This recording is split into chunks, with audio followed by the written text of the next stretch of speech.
these things are coming quick. And this one is entitled Blackfire.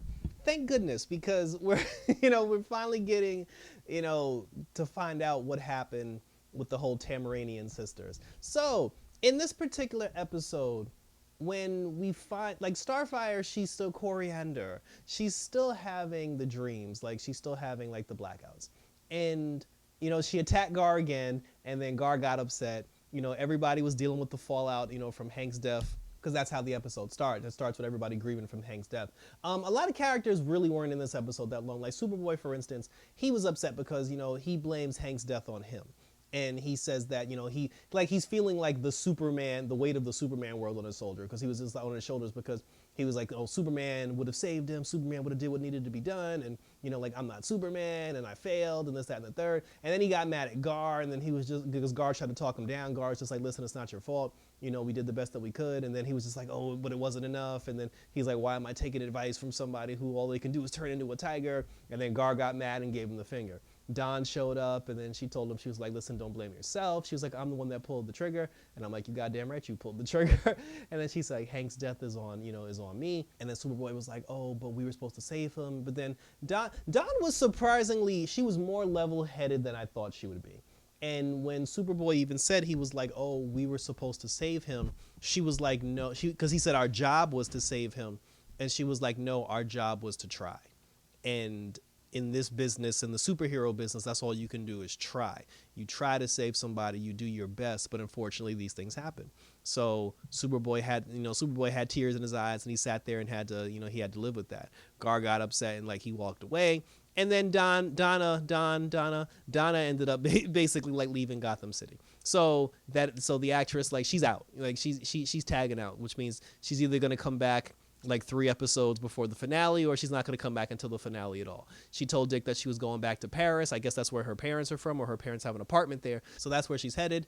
She says goodbye to Dick, and the two of them hug, and then she gets on the plane, and then she bounces. So now, and then I said, we don't see Don anymore, and we don't see Don anymore, and then we don't see Superboy anymore either. So now, at this point, Corey had another blackout, said she attacked Gar again. And, then when she snapped out of it and tried to apologize, Gar basically flipped, because he was just like, oh, Superboy's giving me shit. He's like, you're giving me shit. He's like, I'm sick of this. And then she was, then she asked him for help. She was just like, could you please help me? So Gar basically brought her downstairs to the Batcave and put her in this cryo chamber. It was a chamber thing that Bruce had. And she said that Bruce used it to black out all the noise and to refocus his mind and his body and his soul or whatever. So he put her in it because he was just like, yo, this thing, he said that this thing is basically indestructible. It's made out of the strongest metals on earth. So he said that if you go in there, you'll be able to work through these weird dreams that you're having, and you don't have to worry about hurting anybody, specifically me. So she goes into the chamber, and then as soon as the chamber closes and she starts having one of the dreams, she ends up seeing her sister. She sees Blackfire in one of the dreams. And then when she wakes up from the dream, she's sitting in a car in the middle of nowhere, and then, and like she's like freaking out again. And then when she gets out of the car, you hear Gar's voice in the trunk talking about let me out, let me out. So then she popped the trunk, and then when Gar got out of the trunk, she was like, what are you doing in the trunk? He was like, bitch, he said you punched me in the face, you knocked me out, and you put me in the trunk. So he's pissed, like and then Gar just got to a point because he was just like, he's like, yo, to hell with all y'all. He was like, yo, to hell with Superboy, to hell with the Titans, to hell with, with you, Corey. He was like, yo, I'm out. And then, she felt bad. And then, he was just like, then he felt bad. And then he was just like, okay, fine. And then they found out that she had driven till there was like a trap door where she had parked. And when the two of them go down the trap door, it's like an underground containment facility where this one specific scientist had her sister Blackfire captured and locked up in a prison. And when I saw that, I was just like, wait a minute. So we did this whole thing with Blackfire throughout the end of season 2. Season 2 ends with Blackfire taking over some poor woman's body, and we never even found out what happened to her kids. So she ends up taking over this poor woman's body. So now we're led to believe that this whole thing is going to be like this huge war between Starfire and Blackfire, and it's going to be this whole big thing and this whole crazy. And then you find out, like, then it's like we get here, and then when you finally see him, she's already captured. So I'm just like, like, she's locked up.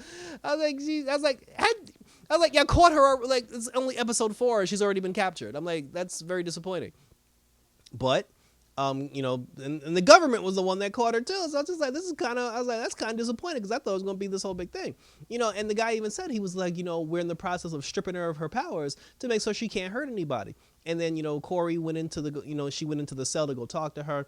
The two of them had like their sister argument, and she was just like, oh, she's like, Corey was like, I'm gonna leave you in here because you keep hurting people. But she was just like, oh, you're no better than me, mom. And she was like, yo, you killed our parents. She was like, oh, our parents treated me like shit and gave you everything, like the beautiful coriander. She was like, oh, everybody liked you better. They treated you better. They treated me like stuff. They treated me like shit. They always locked me in the pit and this, that, and the third. She's like, I hate you. And the two of them got into this whole big thing. They got into a fight. Corey knocked her out, and she was like, I still hate you, bitch. And then like that was that whole thing. And then Corey got to a point where she was like, yo, you know what? She told the doctor, she was like, yo, leave her ass in there because she actually doesn't deserve to come out. And then Corey felt bad because the stuff that Blackfire was saying about how, she's always been mistreated and how Corey's always been the favorite, that started getting to her a little bit. And then she was just like, you know what? She's like, she is evil. She is a criminal, but she's still my sister, and I can't let her rot in here until she, because they said they were going to keep her in there, until she burns out and dies. And then, then she felt bad, and then she busted her out of the prison. And then, she snatched her up. She brought her back outside, and then Blackfire was like, oh, she was like, oh, I don't trust you to go with you. I'm like, well, you trusted her to bust you out of that prison though. But now that you're out and you're free, now you don't trust her.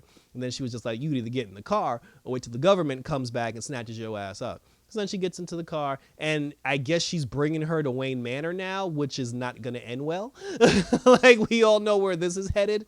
And there's going to be an episode where I guess the two of them go back to Tamaran, because we are going to see Tamaran at some point during the season. So we'll see what happens. I just know that this is going to be a train wreck. Once Blackfire gets to Wayne Manor, she's going to be like, oh, your food is spoiled. Your sheets are not up to quality. And she's like, what is this peasantry? It's going to be like this whole big thing. And she's going to drive everybody crazy. It's going to be a moment where she lures Starfire into thinking that the two of them are family and they're sisters. And then she'll pull the wool out from under her eyes when it's too late, a la Teen Titans. So I'm definitely looking forward to that. And I'm glad that Blackfire is here, although she showed up and got kidnapped, which is like, like the most embarrassingest thing like a villain can do. And then the Dick Grayson portion of the episode. So we find out with Dick that Jonathan Crane got ran up on in Arkham or whatever prison, Blackgate, whatever the hell he was, and somebody tried to kill him. But Dick was smarter than that, because Dick figured out that the Red Hood, because they made it seem like, oh, the Red Hood is targeting Jonathan Crane and the Red Hood is going to kill the Scarecrow. That wasn't the case. And they said Dick figured it out. He ended up beating up the security guards, and he snatched up Jonathan Crane and took Crane with him, because Dick knew Red Hood wasn't going to the prison to kill Jonathan Crane. Dick knew Red Hood was going to the prison to rescue Crane, because whatever happened to Jason, and however he got brought back to life, which is still a mystery, Jonathan Crane was the one who mentally put his brain back together. Like, he put the pieces back together.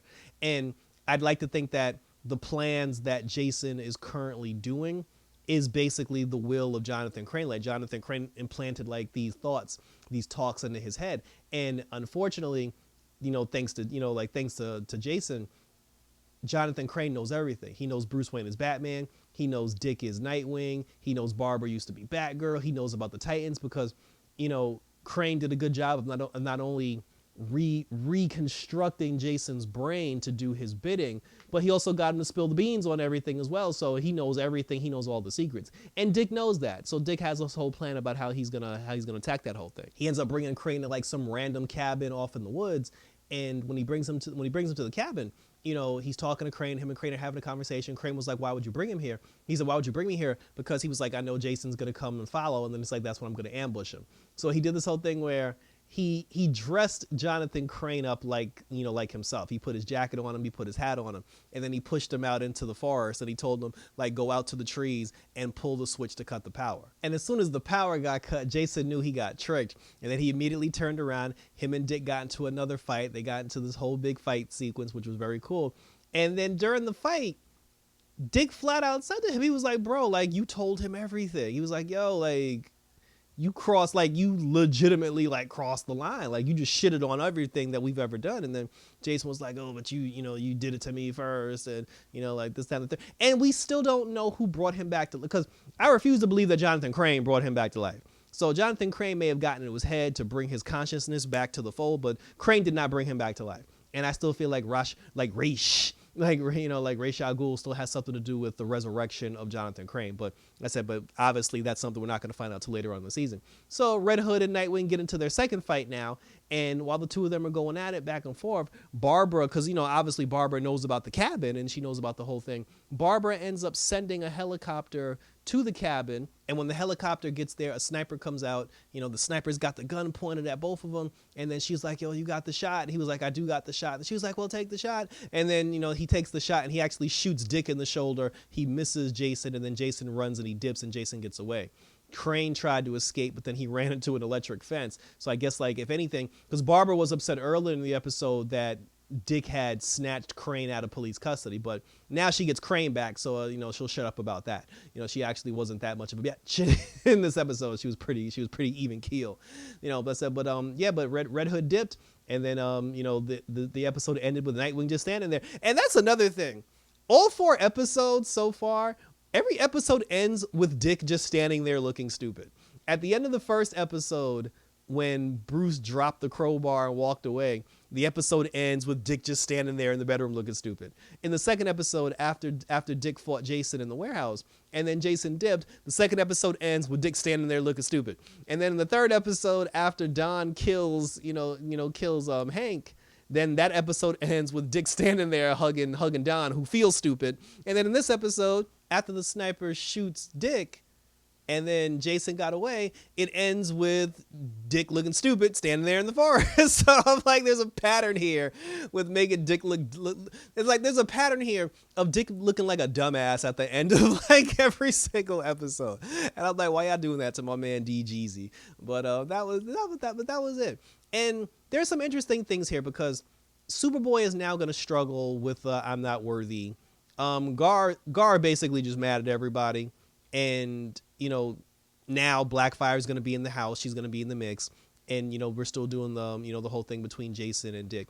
But we still don't know what Jason's actual like end game plan is. Like, what's the point? Because he's clearly not, is he trying to kill everybody? Is he not trying? Because it's not like Jason doesn't know they're not all in Wayne Tower. I mean, they're not all in Wayne Manor. So because Jason knows everybody's in Wayne Manor, I don't know why Jason just don't blow up Wayne Manor. But there's a bigger plan here, and it does have something to do with Jonathan Crane. But we will find that out as the episodes progress. So thank you for tuning in. Leave your comments down below. Let me know what you think about this particular episode, the Blackfire episode. What do you think about the dynamic between the Fire sisters? And let me know what you think Crane's plan is or Jason's plan is as we move forward.